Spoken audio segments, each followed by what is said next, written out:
नमस्कार, मैं हूं नेहा सिंह और आप देख रहे हैं युग चरण। आज युग चरण में हम बात करने वाले हैं झारखंड में हुए छात्रों के साथ अन्याय की। अन्याय इसलिए इसे कहा जा रहा है क्योंकि छात्र जो है वो शांतिपूर्ण तरीके से प्रदर्शन कर रहे थे और उसके बाद उन्हें मिली तो सिर्फ लाठियां और तस्वीरें जो आई वो लहूलुहान छात्रों की आई।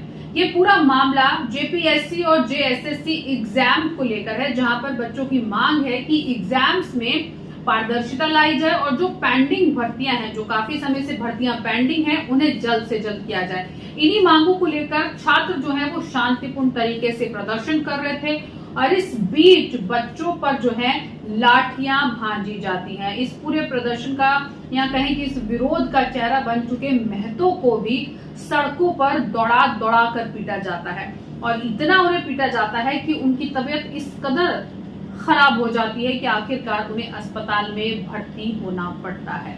अब इस पूरे मामले को लेकर विपक्ष भी सरकार पर हमलावर है।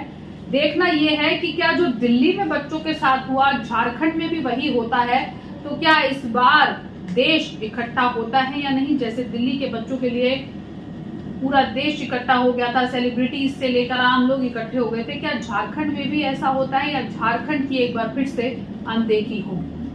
छात्रों पर हुई बर्बरता से पूरे रांची में गुस्सा था और मुख्य विपक्षी दल की अगर हम बात करें यानी कि बीजेपी, जी हाँ, वहां पर बीजेपी विपक्षी दल है। बीजेपी इस पूरे मामले को लेकर आज 11 अगस्त को झारखंड बंद का ऐलान किया और आज जो कुछ हुआ उसके बाद अगर हम बात करें 11 अगस्त को झारखंड बंद का ऐलान किया गया और आज सुबह से ही इसका असर राज्य में देखने को मिला। राजधानी रांची के पिस्का मोड़ से लेकर धनबाद, जमशेदपुर और दुमका तक भाजपा कार्यकर्ता सड़कों पर उतर आए। चक्का जाम कर दिया गया जिससे कई मुख्य मार्गों पर गाड़ियों की लंबी कतारें लग गई। भाजपा का सीधा सीधा आरोप है कि हेमंत सोरेन सरकार युवाओं को रोजगार देने में नाकाम रही है और अब हक मांगा जाता है तो बदले में लाठियां मिलती हैं। लेकिन यही भाजपा सरकार ये भूल गई कि दिल्ली में अभी कुछ दिन पहले जंतर मंतर पर क्या हुआ है। किसी भी लोकतांत्रिक देश की अगर हम बात करें तो भविष्य जो है वो बच्चों पर, छात्रों पर, युवाओं पर निर्भर करता है और अगर उन्हीं युवाओं को एक एग्जाम्स में ट्रांसपेरेंसी को लेकर इस तरह से लाठियां पड़े तो फिर सवाल लाजमी है और सवाल भी कई तरह के, क्योंकि जिस तरह से लाठियां भांजी गई।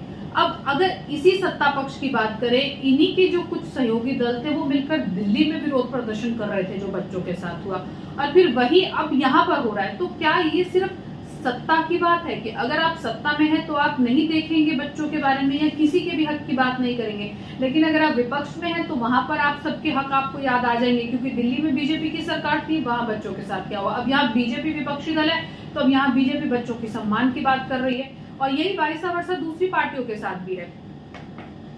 छात्रों का दर्द जायज है। किसी भी राज्य में सालों तक वैकेंसी न आना या परीक्षा नियमों में विवाद होना युवाओं के मानसिक और आर्थिक शोषण जैसा है। पुलिस द्वारा शांतिपूर्ण छात्रों पर आंसू गैस और लाठियां चलाना लोकतांत्रिक अधिकारों का हनन है। इसकी निष्पक्ष जांच जरूर होनी चाहिए। अब इस पूरे मुद्दे पर बीजेपी का आक्रामक होना भी लाजमी बनता है, क्योंकि दिल्ली के जंतर मंतर में जो कुछ हुआ उसके बाद जिस तरह से बीजेपी को चारों तरफ से घेरा गया, चाहे वो राजनीतिक दल हो या अलग अलग मैं बात करूं कि मीडिया हाउसेस हो, बेशक बड़े मीडिया चैनल्स ना हो, जिस तरह से बीजेपी को घेरा गया, जिस तरह से उनको घेरा गया, अब बीजेपी के पास ये अच्छा मौका था और मुद्दा था, क्योंकि मुद्दा बिल्कुल सेम था।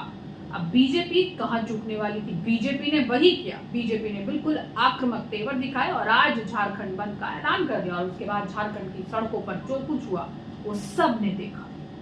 अब इस सब के बाद देखना ये होगा कि बच्चों के भविष्य की चिंता होती है या सिर्फ यहाँ बात मुद्दों की होती है, यहाँ बात सिर्फ कुर्सी की होती है, यहाँ बात सिर्फ राजनीति की होती है, यहाँ बात सिर्फ अगले चुनावों में हार जीत की होती है। ये आने वाला समय बताएगा। आप इस खबर को लेकर क्या सोचते हैं? आप जो अलग अलग तरह के एग्जाम्स भारत में लगातार लीक हो रहे हैं, चाहे वो पटना में बच्चों ने इसको लेकर विरोध प्रदर्शन किया, दिल्ली के जंतर मंतर पर किया, अब जिस तरह से झारखंड में ये प्रदर्शन हुआ, आप इस तरह के प्रदर्शनों को लेकर क्या सोचते हैं? जो एग्जाम्स लीक हो जाते हैं उनको लेकर आप क्या सोचते हैं? क्या होना चाहिए और क्यों हो रहे हैं? इस पर हमें अपनी राय जरूर दीजिए। फिलहाल मेरे साथ इतना ही। इस खबर को ज्यादा से ज्यादा शेयर कीजिए, लाइक कीजिए और इस तरह की खबरें देखते रहने के लिए बने रहिए युग चरण।